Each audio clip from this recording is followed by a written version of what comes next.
Bonjour à tous, j'espère que vous allez bien. Aujourd'hui on se retrouve pour ma sélection des sorties du mois de mai.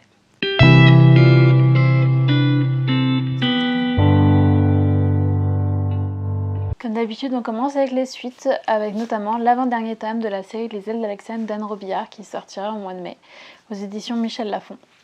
Pour rappel, cette série donc, qui est en 11 tomes, donc ce sera l'avant-dernier tome qui sortira, raconte l'histoire d'une jeune fille qui a perdu ses parents, qui est recueillie par sa tante, qui est une personne assez singulière on va dire, puisqu'elle vit toute seule dans un manoir avec énormément de chambres et il se passe des choses bizarres. Au final, la jeune fille, donc Alexandre, va apprendre qu'elle n'est pas tout à fait issue d'une famille normale, puisque c'est une famille de fées. Et donc elle va apprendre à apprivoiser ses dons et aussi apprendre que les bonnes fées ne sont pas toujours celles qu'on croit.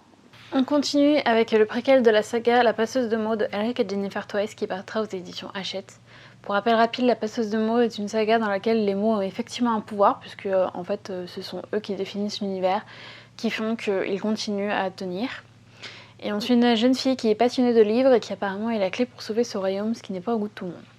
C'est très résumé, je n'ai pas encore lu le tome 1 qui attend bien sagement dans ma palle que je veuille bien le sortir un jour. On continue ensuite avec le tome 2 de Sistra qui sortira aux éditions Plume Blanche, écrit par Martin Stengel.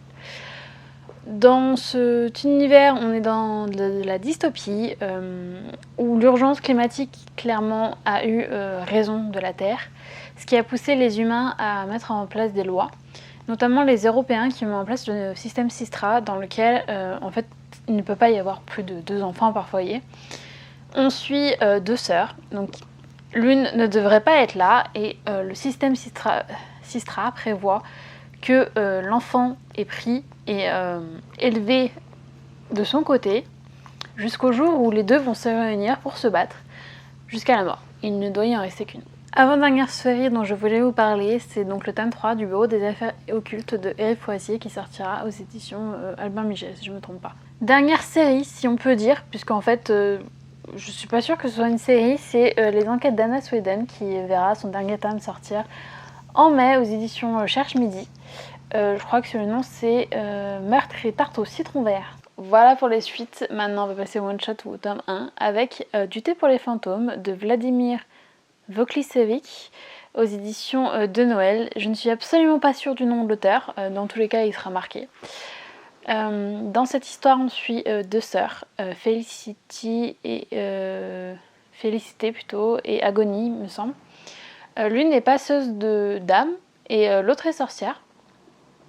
Seulement les 2 sœurs ne se sont pas parlées depuis 30 ans il me semble, enfin depuis très longtemps, elles sont en mauvais termes.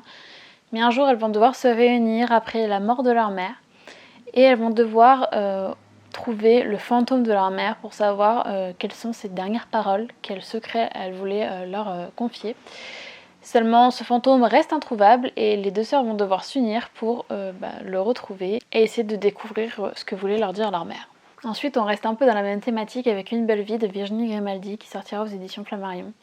Là aussi, il est question de 2 sœurs qui ont grandi ensemble, Emma et Agatha, il me semble. La plus jeune a toujours pris une place très importante dans le foyer et dans la vie de sa sœur. Seulement, les 2 se sont éloignées et ne se sont pas reparlées depuis des années. Et elles aussi, elles vont se retrouver suite au décès d'une de leurs proches, qui est donc leur grand-mère. Et elles vont devoir retourner dans le foyer de leur grand-mère pour trier ses affaires, pour s'occuper de l'après. Et elles vont devoir aussi apprendre à recommuniquer ensemble, à mettre sur la table tout ce qu'elles ont l'une envers l'autre. Ensuite, on change de genre avec Dans mon ombre de Claire McGowan aux éditions Hauteville. Dans ce roman, on suit Suzy qui a un secret, un très lourd secret, et elle se retrouve enceinte et isolée dans une maison. Et elle a du mal à porter ce secret. Aussi, lorsque sa voisine Nora emménage à côté de chez elle, elle y voit l'occasion d'avoir une amie. Ce qui la rend très, très heureuse, à tel point qu'elle en vient même à se demander si elle ne devrait pas lui dire son secret. Mais très vite, elle va se demander si Nora n'est pas déjà au courant comment ça se fait parce que c'est impossible. Et au fil du temps, les deux vont être rattrapées par leurs secrets et leurs mensonges et vont vite se rendre compte qu'elles ont plus en commun que ce qu'elles pensaient. Ensuite, on va pénétrer dans l'univers des Chroniques de Bridgerton puisque un spin-off va sortir en livre, donc La Reine Charlotte, écrit par Julia Quinn en association avec Shonda Rhimes et qui sortira aux éditions J'ai lu. Il me semble d'ailleurs que c'est le livre qui sort un tout petit peu après la série qui va sortir aussi. Ce qui peut expliquer pourquoi une scénariste de série est en collaboration avec une autrice dans un livre.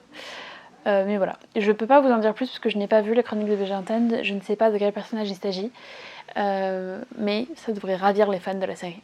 Ensuite, c'est une sortie qui me ravit puisque j'aime beaucoup l'auteur, vous le connaissez si vous suivez ma chaîne, c'est La Faille de Frank Lillet qui sortira aux éditions Fleuve. Dans ce roman, c'est encore une fois une aventure de l'inspecteur Charcot et en collaboration avec Lucie Inébel. On commence avec une opération qui a mal tourné, qui a conduit un de leurs officiers à l'hôpital en urgence absolue. Évidemment, Franck et Lucie vont être mis de côté le temps que l'IGPN fasse son enquête pour savoir ce qui s'est réellement passé, à qui est-ce la faute, est-ce qu'il y a eu une faute de commise ou pas. Et évidemment, Charcot va pas s'empêcher de faire l'enquête de son côté puisqu'il a une soif de vengeance. Et apparemment, ça va le mener dans des hôpitaux psychiatriques, c'est mieux, dans des abbayes. Donc apparemment, on explore un peu la folie dans ce tome-là.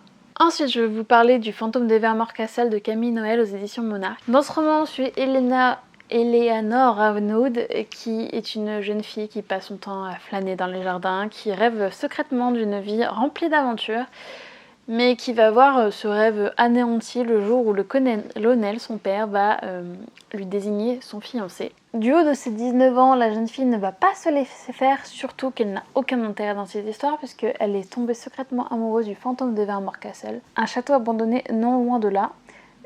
Seulement, il y a un petit problème, c'est que si ce fantôme est revenu d'entre les morts, c'est pour se venger. Je suis désolée pour la lumière qui a changé, je n'ai plus aucune lumière, donc il fallait que je fasse quelque chose, c'était plus possible. On continue avec de la littérature sentimentale, puisqu'on va parler de Tous nos étés de Carley Fortune, il me semble que c'est ça le nom. Oui, c'est ça. Aux éditions Robert Laffont. Dans ce roman, on suit Perséphone qui a commis des erreurs, qui l'a poussée à s'éloigner de ses amis de l'époque, qui fait que tous les étés, elle ne peut plus aller à la maison au bord du lac avec ses amis. Au lieu de ça, elle reste dans son appartement en ville, à sortir avec ses amis en tentant d'oublier les erreurs qu'elle a commises et en maintenant le plus loin possible de son cœur les personnes. Seulement un jour, elle va se retrouver obligée de retourner dans cette fameuse maison au bord du lac auprès je ne sais plus son nom, mais d'un âme qu'elle n'arrive pas à oublier. Et l'histoire en fait va alterner entre le passé et le présent pour nous faire comprendre quelle est la relation entre ces deux-là, comment ils se sont retrouvés attirés ensemble puisqu'il les a éloignés. Et la question est, est-ce que cet homme va réussir à pardonner Percy à cause de son attirance ou pas. Ensuite, on va passer aux éditions de Saxus avec Cœur de sorcière de Geneviève Gornichek. Dans cette histoire, il est question de Angerboda, je ne sais pas du tout comment ça se dit, qui est une sorcière qui est puissante, mais qui est condamnée puisqu'elle a refusé de trahir ses secrets et de les dévoiler au roi Odin. Celui-ci, pour la punir, va la faire brûler vive et je crois qu'elle est transpercée aussi à 3 reprises. Mais elle va réussir à survivre d'une façon ou d'une autre, seulement elle va y laisser toute sa mémoire, tout son cœur. Et donc elle va refaire sa vie. Ensuite elle va tomber amoureuse de Loki, qui est le roi de la discorde et qui va lui rendre son cœur. Seulement, disons que le destin n'est pas tendre avec elle puisqu'elle va donner vie à 3 enfants qui sont 3 dieux différents. Je ne sais plus lesquels honnêtement. Mais tout n'est pas simple, surtout que Odin la retrouve et veut savoir quels sont ses secrets et donc va tout faire pour les connaître. Ensuite on va passer du thriller avec N'oublie jamais de Nora Roberts aux éditions Michel Lafon. On suit Morgane qui est une jeune fille qui s'installe avec ses colocataires, qui trouve sa maison idéale, donc qui a un foyer. Vraiment elle est un peu plus heureuse, surtout que Elle est en relation avec un certain Luc qui lui promet un bonheur absolu.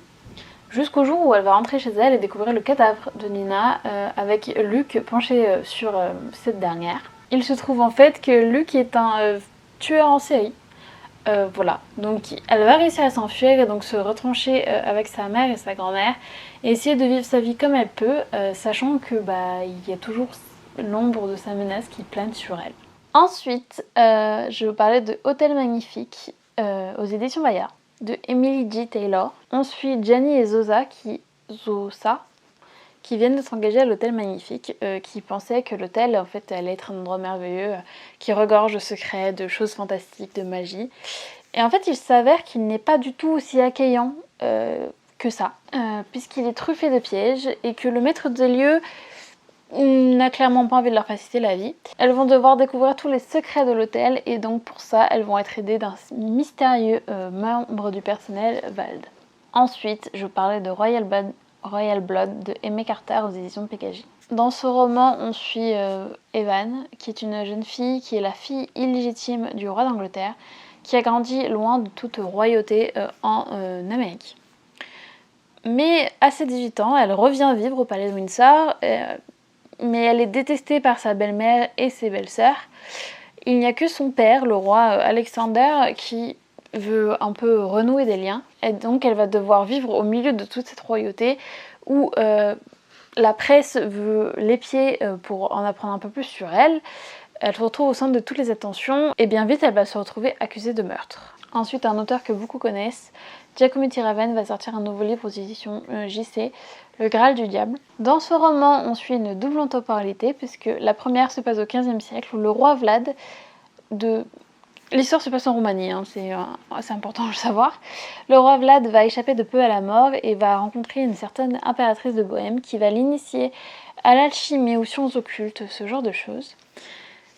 Et la seconde temporalité, c'est au XXe siècle où des partisans anti-allemands se comportent comme des vampires, voilà, et donc terrorisent la région des Balkans. Et donc on va suivre Tristan et Laura, ou Laure, je ne sais plus, qui vont devoir étudier les sciences occultes pour savoir qui sont réellement ces partisans, et ce qu'ils sont réellement plutôt.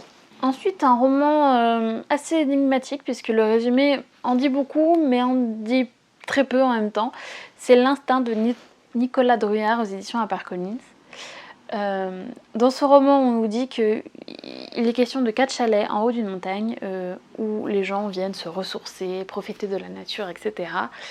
Il va y avoir 7 âmes qui vont s'y trouver en même temps, donc un écrivain, des enfants, des parents, enfin vraiment 7 âmes qui vont juste vivre ensemble.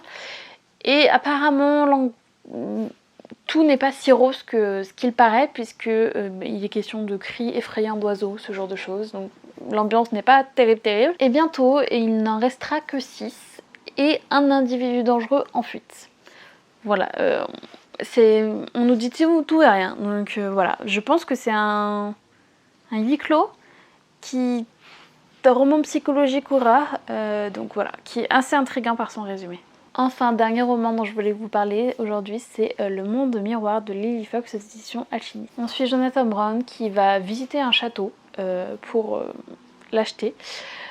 Et il va pas s'attendre au fait qu'il ne va pas revenir de ce château puisqu'il va y trouver un miroir et il va passer littéralement dans ce miroir. De se retrouver donc dans le monde miroir en compagnie d'âmes damnées.